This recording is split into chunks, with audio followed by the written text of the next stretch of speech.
verso 5. Também vós, como pedras que vivem, sois edificados casa espiritual, para serdes sacerdócio santo, a fim de oferecerdes sacrifícios espirituais agradáveis a Deus, por intermédio de Jesus Cristo.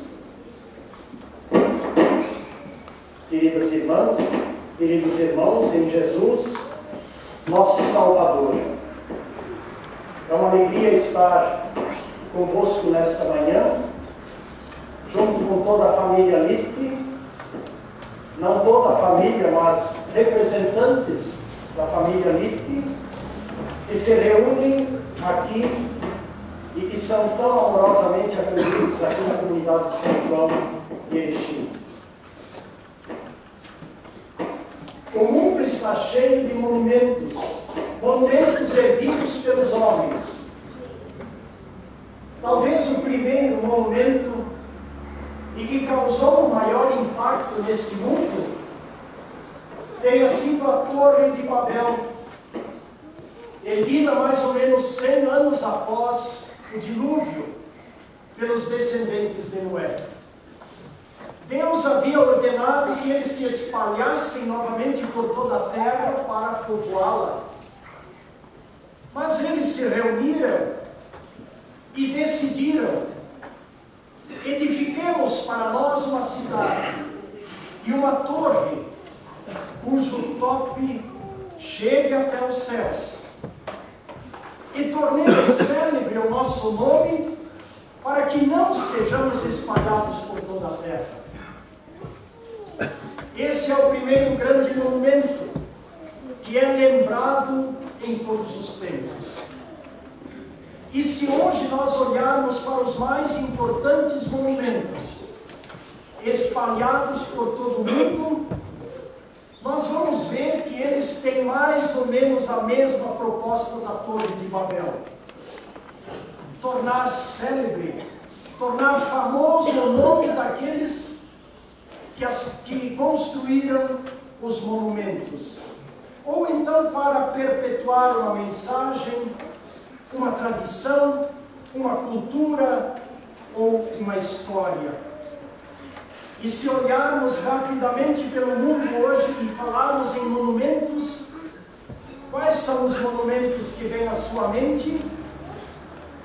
Talvez as pirâmides dos egípcios, talvez a muralha da China, talvez a Estátua da Liberdade em Nova York, talvez a Estátua do Cristo Redentor no Rio de Janeiro, ou então, chegando bem perto aqui dos gaúchos, a Estátua do Laçador lá em Porto Alegre, e todos que chegam à cidade pelo aeroporto podem ver a Estátua do Laçador.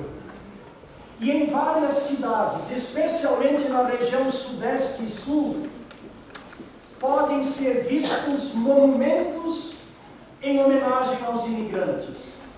Não sei se aqui em Erechim há um monumento destes, mas o propósito destes monumentos é marcar para sempre a vinda dos imigrantes, que foram tão importantes na colonização ou então na construção de cidades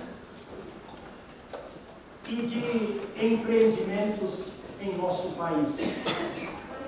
E aí eu me animo a perguntar: e quais são os grandes monumentos erguidos pela igreja cristã neste mundo?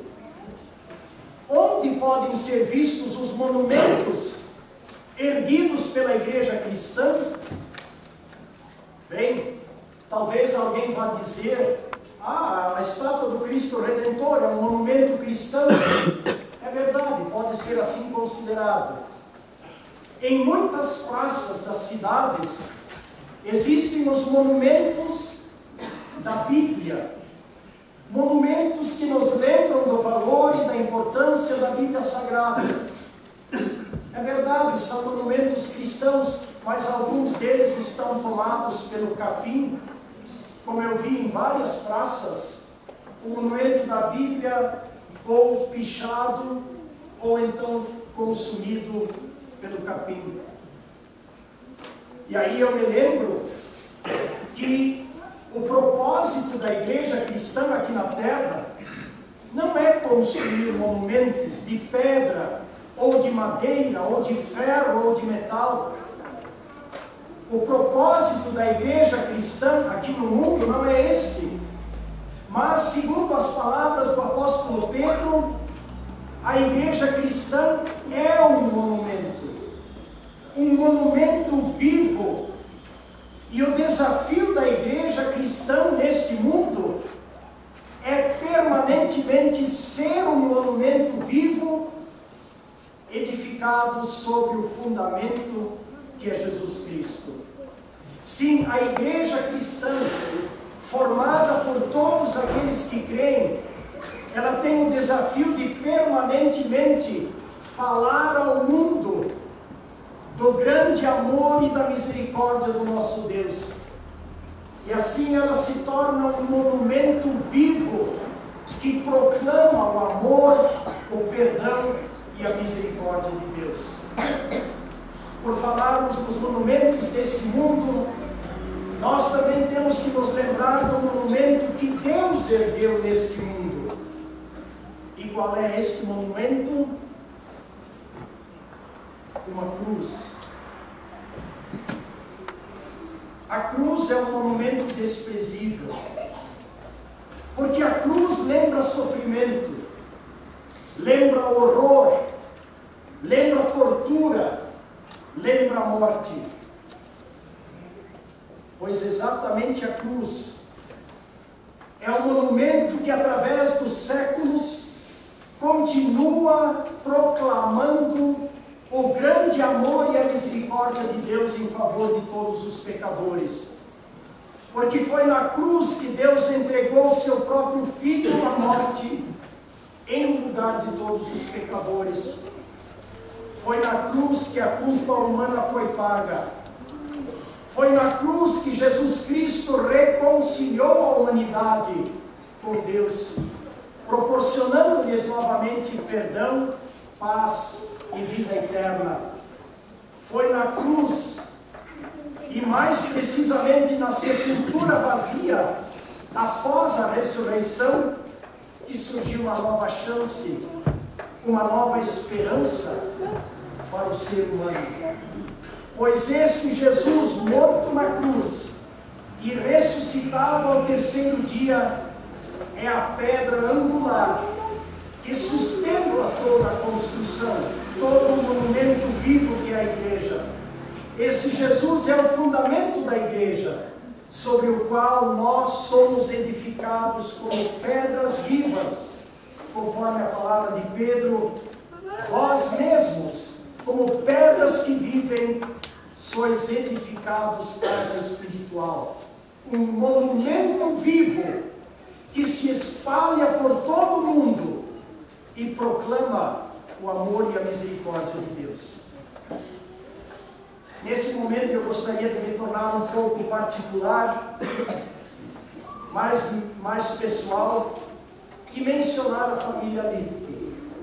Mais precisamente os descendentes de Hermann e Maria Pauline Littke, que nesse final de semana se reúnem aqui em Erechim, vindos de várias partes do Brasil, e repito, sendo tão maravilhosamente acolhidos pelos irmãos e irmãs e pastor dessa congregação.